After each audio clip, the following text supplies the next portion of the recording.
Hi, I'm back from buying milk. I have probably failed you guys as the world's smallest content creator with the access to the community tab, and probably also as a father figure. Which, on the bright side, I think gives me the perfect excuse to use my Deerclops Speedrun as a channel update. Custom Seasons Deerclops is one of my favorite categories to run and to watch. Even if I get the ideal world gem, getting the best possible run actually requires me to rush the ruins for decon stuff and then to get raided by pirates. And for some reason, I keep playing this run like a normie would and refuse to murder a couple of monkeys.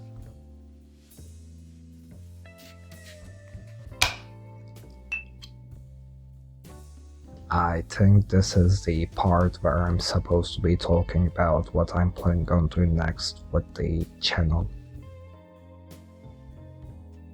I am starting a new series I have actually been meaning to do for quite a while now. It involves me pretending to start a long-term world as Vanda and rushing almost everything I would usually want to achieve but in less than 50 days. The run will not strictly be a boss rush, as otherwise I cannot truly disappoint all the people who depend on me for a decent amount of tryharding, but those people can rest assured knowing that I will also try my best to make the spiciest claims on Wanda herself, while being a huge Wanda enjoyer myself.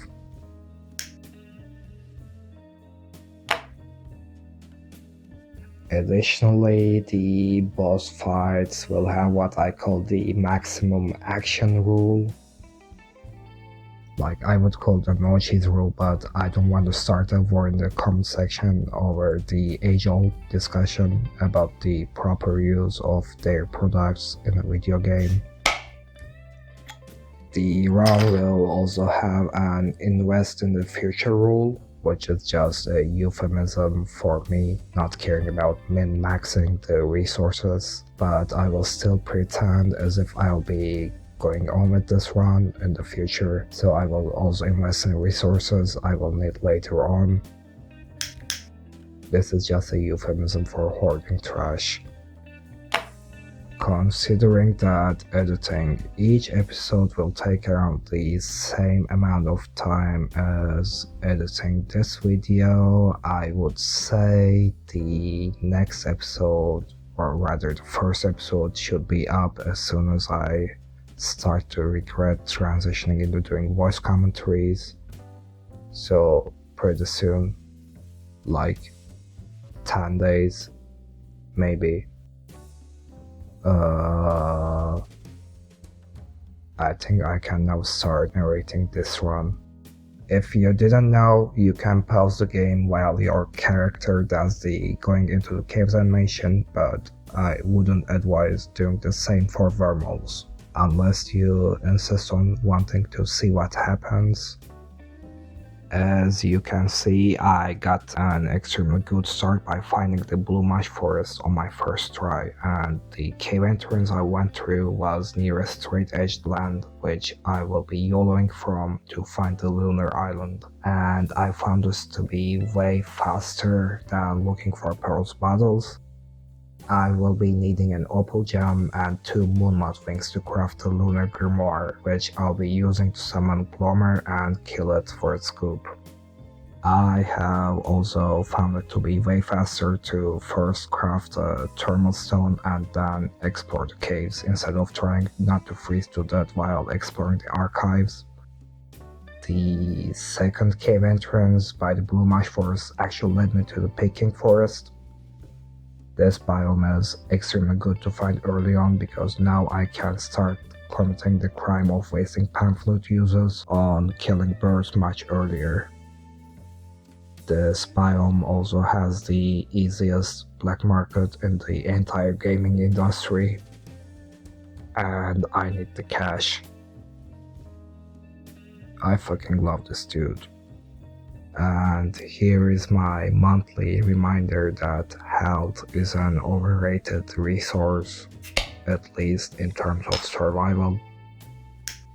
Now that I can pay my rent, I've decided to upgrade my old tools into fancier ones. I could also juggle light bulbs to perform my actions in the dark and save 6 pieces of grass. However, since a Deerclops Speedrun ideally aims to save times in larger segments, I felt confident that spending 20 seconds on a lantern would not make that much of a difference. Lantern is also good for abusing pathfinding in the dark, especially when my thermal stone turns yellow in the caves.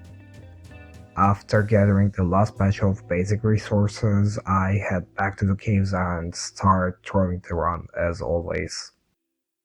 And this, kids, is what we call performance anxiety.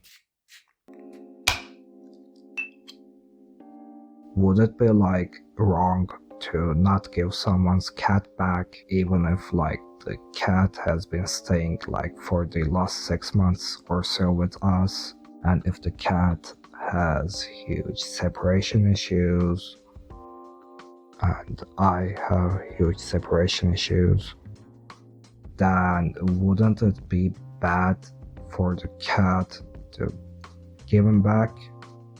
For all I know, the cat might even be thinking that I'm his new mother, and by giving him back to his old mother, I would be separating the cat from his mother, and that's bad, right? I think that was my girlfriend. Also, I want you to look real close here. This is me, this is my inventory, and this is me leaving the caves. If you have noticed anything missing, then you know the exact point I screwed up. Although it's not really screwing up or throwing the run, since I get to finish it and get a new personal best, but I do sometimes wish my brain decided to cooperate more with me. Yay, Lunar Island on the first try.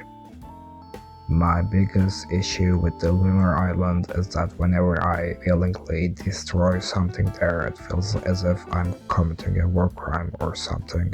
But then again, we are doing a speedrun here, which requires us to be evil people. Lots of bugs were harmed during the making of this video. Since at this point I already realized I was missing the living logs, I decided to go safe and build a new raft. I made the walk of shame back to the caves while gathering the resources I just decided to waste. Along with a couple of time saves, this would otherwise be where the run reached to a happy ending.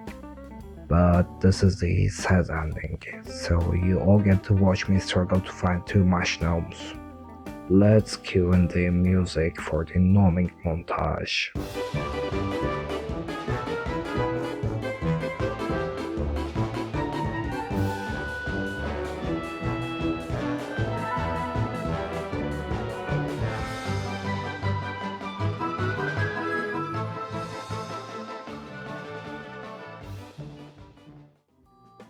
After making sure my cat was in the other room, I murdered 2 handmade materials and grabbed some shrooms. Don't forget, kids, never do drugs and never expose your cat to any form of violence. To be honest, nothing interesting happens here until night starts, but for some reason it felt extremely wrong to not put the Lunar Grimoire cast into the final footage.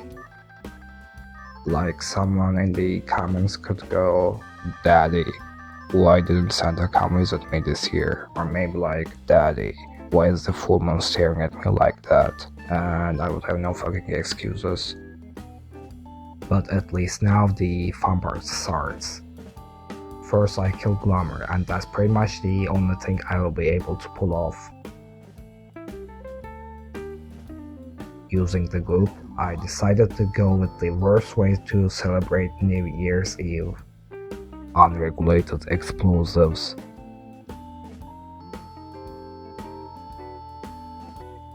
Since my lighter is out for the second batch, I chose to violate all the safety measures and put my explosives near an open fire and hope they grab someone's attention. Luckily, an angry neighbor shows up. Not so luckily, I forgot my baseball bat. So I made another walk of shame and pulled off the worst successful Deerclops fight ever published. Like, I could give all the excuses like the campfire standing on my way and me lacking practice, but like, I have no excuses. But after getting humiliated by this one-eyed jerk, I decided to just play it safe and forgo all the optimizations I failed to pull off, and immediately afterwards I, for some reason, decided otherwise, but at least managed to dodge a whopping total of 2 attacks, which got Deerclops by surprise and fucking killed her. Yeah. Please don't judge my skills based on this video.